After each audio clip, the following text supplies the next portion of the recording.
Like most 21-year-olds, I was obsessed with the idea of carving out my own path.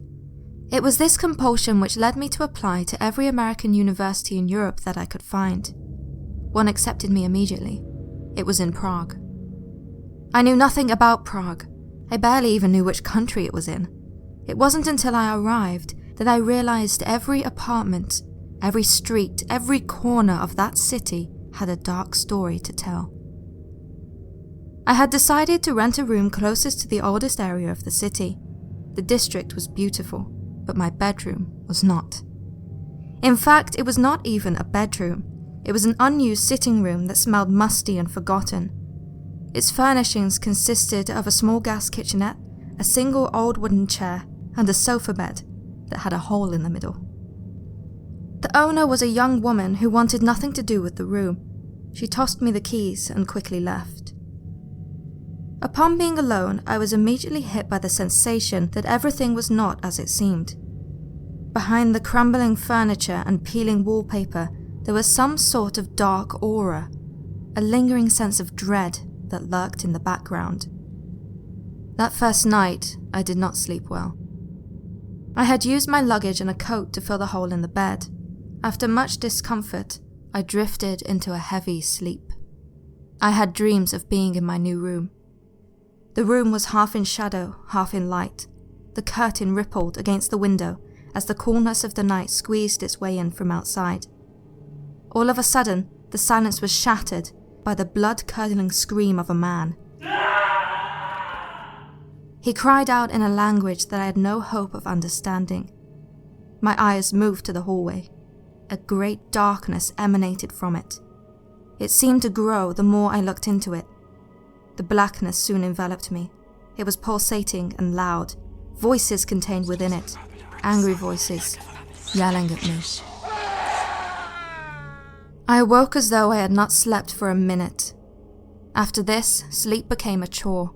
Each night I was held a prisoner.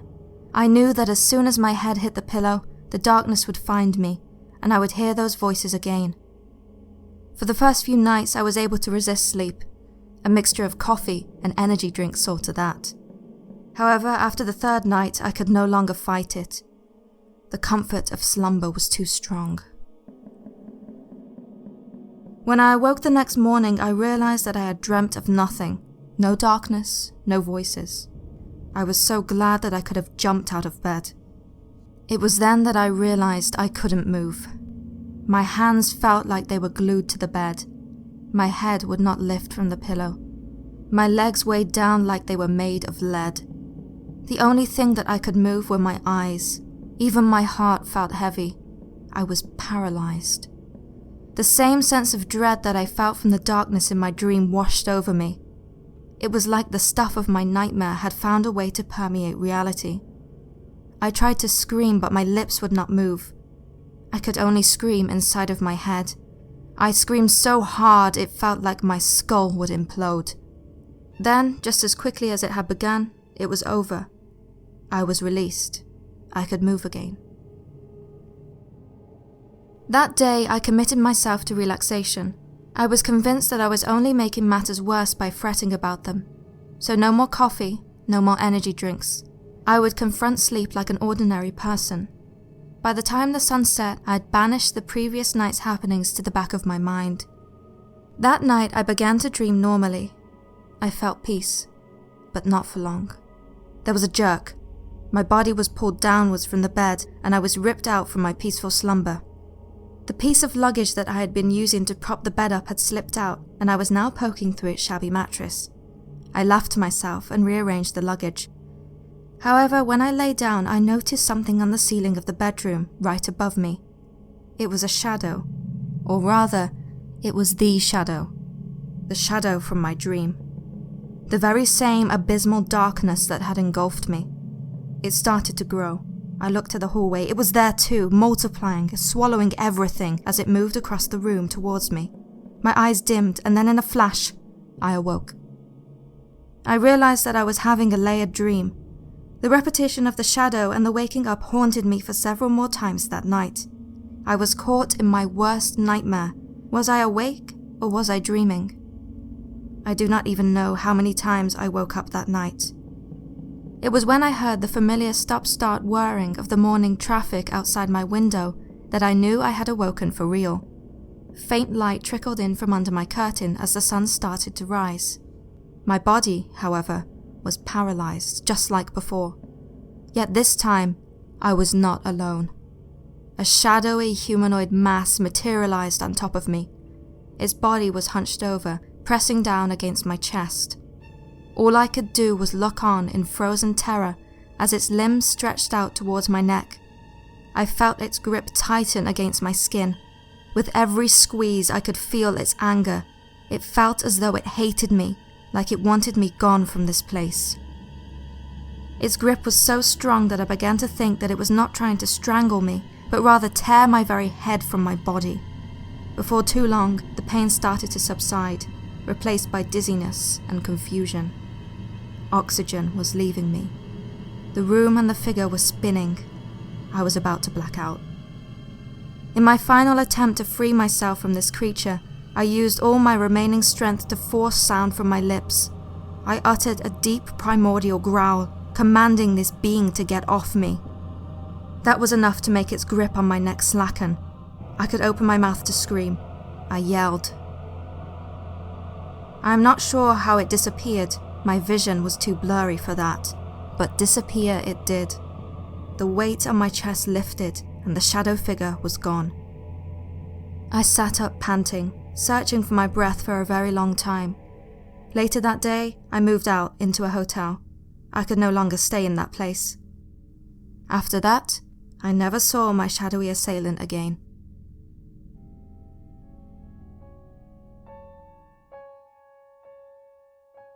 In my 33 years of existence, I have only ever shared this experience with a handful of people. It is not something that I'm able to talk about easily. Some have doubted, some have even laughed. But it was never funny to me, and it never will be. I was only about 4 or 5 years old. My father and stepmother had put me to bed as they usually did each night. A few hours later, they went to bed themselves, and so the house entered its nightly hibernation. A strange noise made me stir from my sleep. My bedroom was dark, except for a slither of light that had trickled in from the hallway. With sleepy eyes, I looked out from my bed to the doorway. I expected to see one of my parents checking on me, as they did, as they got up to use the bathroom. My eyes did not find my father or stepmother. There was a creature standing there. It looked like a humanoid pile of mud, filthy and viscous. The smell was repulsive, like a sewage plant had exploded. I was terrified. I screamed. It disappeared. My father and stepmother came running from their bedroom. In fits of tears, I was able to tell my dad what I had seen. He searched the house, came back, and told me that he had got rid of the monster. I believed him and was soothed. Before too long, my eyes drew heavy and I drifted back to sleep. I do not know for how long I was asleep, but I was once more awoken, this time by a terrible stench. I peered down to the foot of my bed. The creature was waiting there. Fear gripped my heart. I thought my dad had killed the creature, but there it was again. I tried to scream, but no noise came out. It started moving closer to me. As it was about to touch me, I let out a blood-curdling scream. Just as before, it disappeared, and just as before, my father and stepmother ran into my room. I told them what had happened, and yet again my dad searched the house only to come back and tell me the same thing as before. This terrifying routine happened a few more times that night. I would awake to see the revolting creature, it would get close to me, I would scream, and it would disappear. By now my parents were tired. My dad comforted me and said I had to try to sleep. Everything would be okay. However, that time when I awoke, the creature was closer than it had ever been before. Its big, stinking hands were on me, as though trying to drag me from the bed. The smell was overpowering. But fear made my childish muscles stronger, and I was able to pull myself out of its grip. Screaming, I jumped from my bed and ran to climb on top of my dresser. My father and stepmother entered my room. Only this time the creature had not yet disappeared. They saw the beast that had been terrorizing me that night. It looked straight at my dad with a sickly grin on its face. Its smile revealed a mouth full of razor-sharp teeth. Before it disappeared, it growled. The sound was unearthly. My father instantly scooped me from the dresser and ran from the house. We went to my grandmother's house. My grandmother was a very spiritual woman from Ireland. Some would call her a witch, but whatever power she had, she never used it for bad. When my father told her what had happened, her eyes grew wide with fear. She whispered something in his ear, then took a pendant of Michael and Gabriel the archangels from an old jewelry box. After placing it around my neck, the incident was not spoken of again. We never returned to that house, not even to collect our possessions. Years later, I asked my grandmother about that night.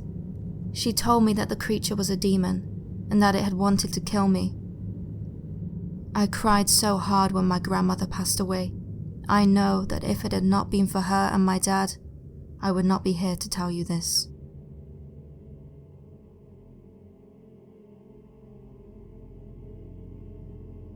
I work the graveyard shift. I'm a doorman for a residency, and every now and then I'll get the strange sensation that I am being watched. Sometimes I'll see something out of the corner of my eye, a flicker of something dark, a wisp of a shadowy entity. When I'm not directly looking at the security cameras, it will sometimes seem like there are people standing around the vicinity, but whenever I look, they vanish. However, the darkest part of my story is not the shadows themselves. It is the fact that I pay them no mind. After all, I am used to them. They have been with me since I was 14 years old. Have you ever had sleep paralysis? I have, but it's never been anything like what people have described. I have suffered from it on way more than just one occasion. The first few times it happened, I saw an apparition in the corner of my bedroom. It was as dark as the room itself, but protruded from the blackness with a mass of its own. As my eyes were drawn to it, it would begin to move closer to me. It felt as though its energy was drowning all of my senses. Each time this happened, it was as though the shadow would get closer to me before it dispersed. These encounters used to be rare. However, once I reached my mid-20s, they began to happen on a regular basis. Because of this, I sought out mental health evaluations and the like, but nothing, nor does my family have any history of mental health illness. I cannot explain what is happening to me. A few months ago, I felt it worse than ever before, the dark heaviness of its presence. This time, whatever it was right on top of me, pinning me down. It was humanoid and really tall. Its face was close to mine, and it was staring deep into my eyes. Then I realized it was grinning. This thing was grinning at me as it pinned me down. Yet the worst thing of all was the sound it was making, the growling.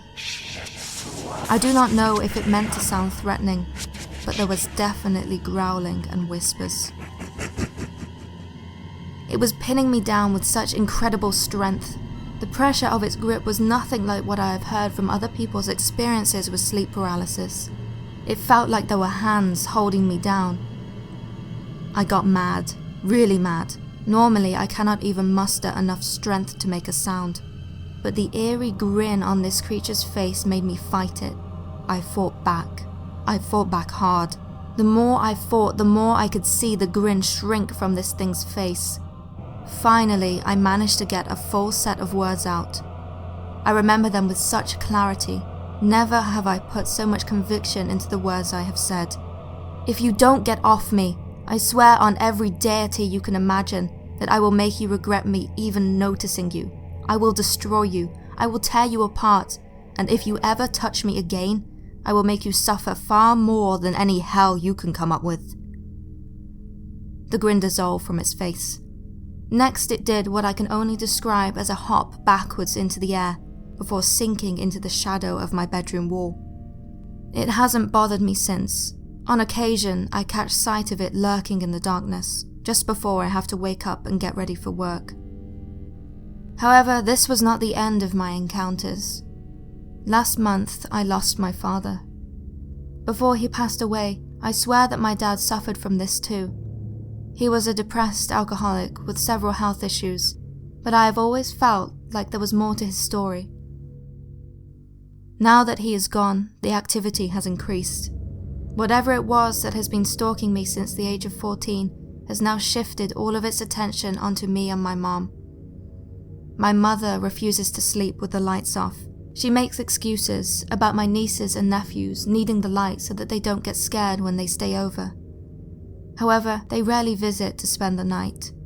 I feel like there is something she is not telling me. In the pitch blackness of my bedroom, I will awake to see 5, 6, maybe even more shadows. They haunt the dark corners, just standing and staring at me. Their presence is suffocating. When I turn on any source of light, they disperse. They do not vanish or disappear. They slowly wisp into nothingness, like if you were to blow into a cloud of smoke. Now, things are worse than they have ever been. I was in a deep sleep, floating through a dream. It was pleasant, peaceful, and light. All of a sudden, I felt as though I was being yanked out of a cloud. The bubble burst, and I was shocked awake. When my eyes opened, I saw and felt something that I have never experienced before. The room was the darkest it had ever been, and I was staring into the face of something completely different. The closest description I can offer is that it was a hag-like being. But it wasn't female. It wasn't anything. Whatever it was glaring at me with such intensity as it pinned me down against the bed. My heart was really racing. Yet, I resisted the urge to panic. I jerked back and pulled my hand out of its grip to reach my phone. As soon as the screen lit up, the creature reacted. It jumped back and retreated to the corner of the room. The shadows formed dispersed to mingle with all the rest of the blackness. It doesn't matter where I am. These things seem to follow me. They are with me at work. I recently moved into a new apartment and I see them there as well. Yet they always wait until I am asleep to make their move. It's like they know I am vulnerable. I always feel like I'm being watched. Like they are there, just waiting for the darkness. If you enjoyed this, then why not click here or in the description below. About 1.5 years ago, I was at home babysitting my little brother. My parents had just gone to the supermarket for food, so wouldn't be gone for very long. My brother is autistic, so it was important I stayed with him constantly. At first, everything was normal and relaxed. We were sat together in the living room watching children's TV shows. Then, all of a sudden, the electricity cut out.